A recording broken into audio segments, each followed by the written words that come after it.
Hey guys, it's Chris with Drop Dice. So we're back again. It's Community Saturday, and this time I wanted to talk a little bit more about the player side of things. Now, um, during during my browsing of the many different Facebook groups that I'm part of, one of which happens to be the South Houston Adventurers League, and a buddy of mine, Justin Hamanopi, or Hamilton rather, but Hamanopi is his channel on YouTube, posted a comment talking about how about giving away player agency, and inside his comment here, it basically says Marku Hamanopi was middle-aged gypsy knife thrower who ring-led a small circus, and in that game, another player wanted to play a teened orphan thief.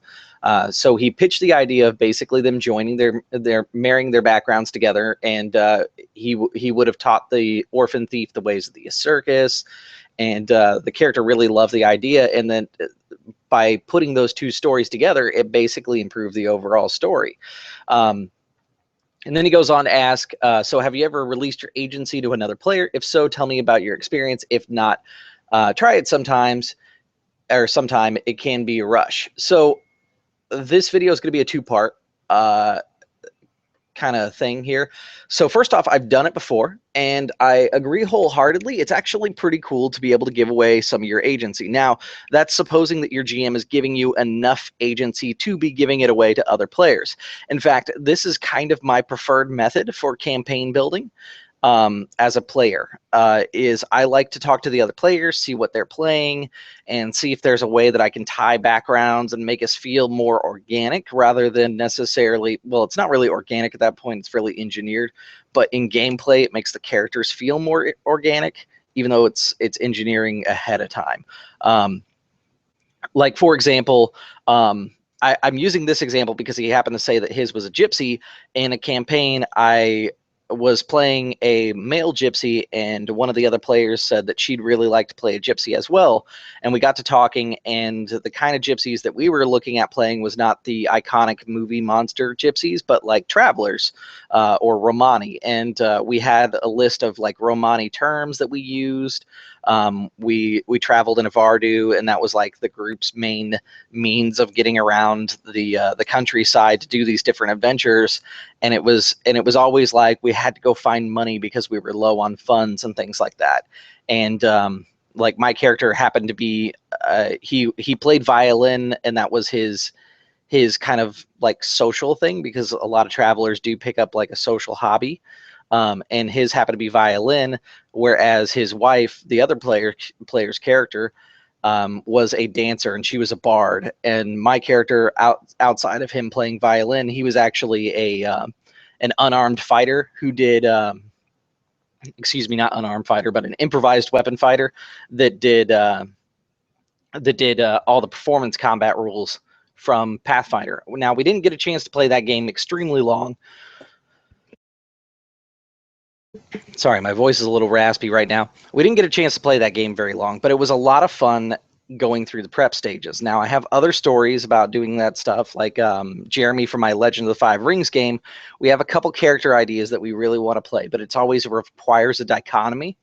Again, a Pathfinder concept. They have the Winter Witch, which is a really neat class. It's a pretty powerful, like weather related winter themed caster.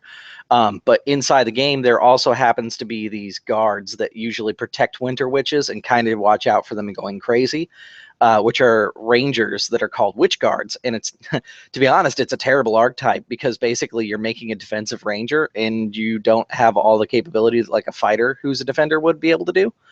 But it's a neat concept, and we've thought about that, even doing like barbarian and scald combos, stuff like that, so that we can play off each other's strengths, or maybe a barbarian Viking, again, all in Pathfinder. But I think this concept can really carry over to other games. And so what I'd really recommend is, if you have a GM that is on board with you guys doing this stuff, and I can't think of any GM that wouldn't be on board with this, to be honest. Talk to the other players and see how you can give up a little bit of that player agency you have over your backstory to start to intermingle those stories. A lot of good GMs, seasoned GMs, will typically ask you to do this anyways. So if you're not already doing it, like I said, go ahead and give it a try. You may not necessarily have to go in as like family, but you could go in as friends. And if you've never played family or like a marriage relationship or anything like that, I'd suggest it because it's a little bit different play than necessarily friends. We did a campaign where everyone was part of one singular family called the Deludes, and it was a giant Italian family that lived on a vineyard, and their adventures were small scale things, like their sister was kidnapped by a giant bird. Um, like it provides a different kind of game, and it's interesting at the same time. So I would definitely recommend giving it a try if you haven't done it before. Now, the second part of this game that I wanted to bring up was a little while back when my computer was having the internet issues, just before the internet fell. I was in a hangout, and Daryl Simmons actually brought up a comment about my animals running around the house, and we made the joke about pet agency.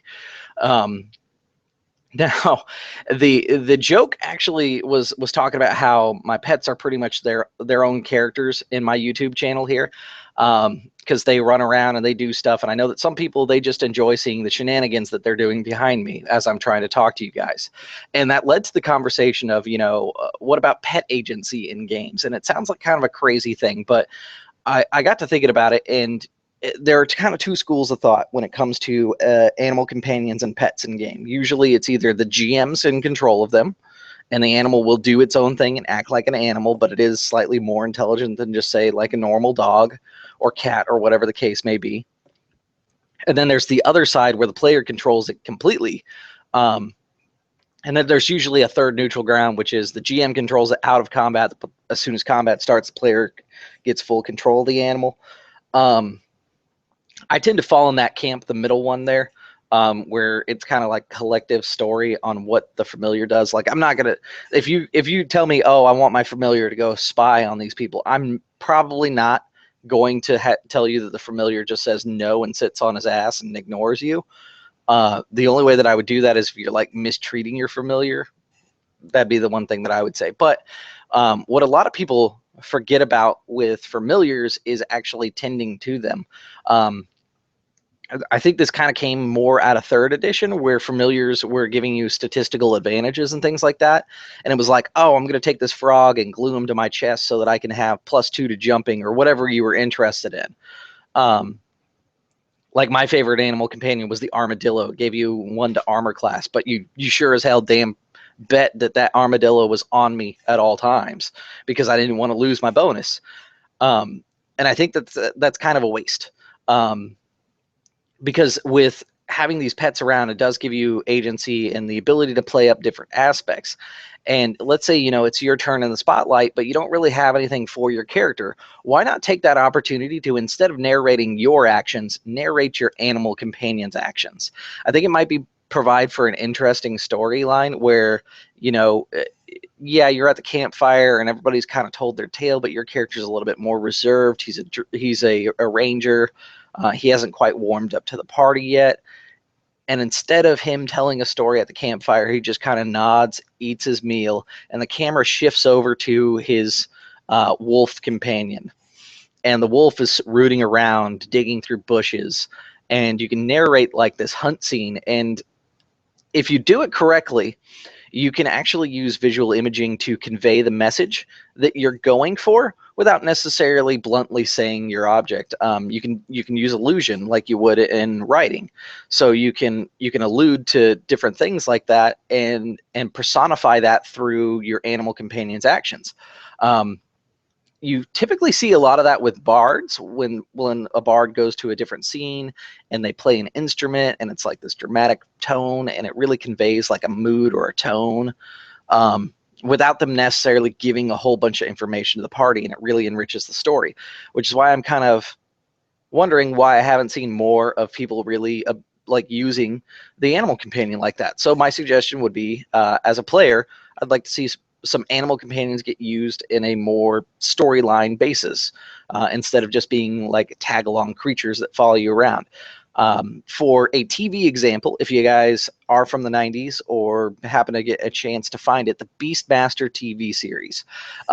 If you guys ever watch that show, you know that each of those animals pretty much has their own personality and their quirks and things like that. Now, I'm not saying that you have to go crazy, have 4 animal companions. I know some games let you do it, but I would recommend doing it with at least one of your animal companions or minions or summons or whatever it is that you happen to have or familiar. Give it a little bit of a personality. For the Copper Jackal game, I do have a familiar, and I'm going to try and play this up because I want to experiment with it. And if you guys like it, go ahead and try it. And if it turns out it's a flop, then, you know, I tried it. Maybe it works for me, maybe it doesn't. And, you know, you may have better luck than me because I'm not saying that I'm the best role player ever or GM for that matter. I know what I like to do and I know what works for me, but I don't know some things like this that I haven't tried and how it's going to work, which is part of the reason I encourage you guys to do it. So I think that's pretty much all I've got for Saturday. As always, guys, please feel free to like, comment, subscribe, share, and check out dropdice.com. Somebody mentioned that they thought my overlay emblem, my watermark here, was a little big in one of the videos, and I'm kind of inclined to agree. So I think what I'm going to do is a random thoughts video where I'm going to show you guys how to build overlays while I also adjust this this drop dice icon down a little. I think the name right here is a pretty good size. It's pretty legible, but I think the logo can shrink up a little bit without necessarily distracting from the channel, because I like having the branding there, but it's not like a huge deal. If you guys get what I'm saying, I don't want it to be like all over the place. There have been a couple new people to the channel, so if you are one of those new people, the other thing I'd recommend for you is if you're interested in getting into tabletop gaming online and you don't necessarily have a group or you don't have like a continual group, check out the Tabletop One Shot group, because they do one-shot games, but also campaigns come out of that group.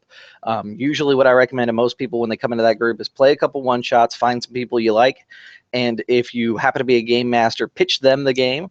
If you're a player, I would recommend instead politely waiting until somebody pitches a game you're interested in, because a lot of GMs do get kind of frustrated with people who come on there and they say, hey, I want somebody to run a game that's from this list of specific games, and I want it in this style. It comes off a little gruff to a lot of the GMs that take a lot of their time to put together games and stuff like that. I think that's better as a conversation with someone you know than necessarily a blanket comment. All right, that's pretty much all I've got to say for Saturday. As always, guys, I will see you at the gaming table, and thanks for tuning in.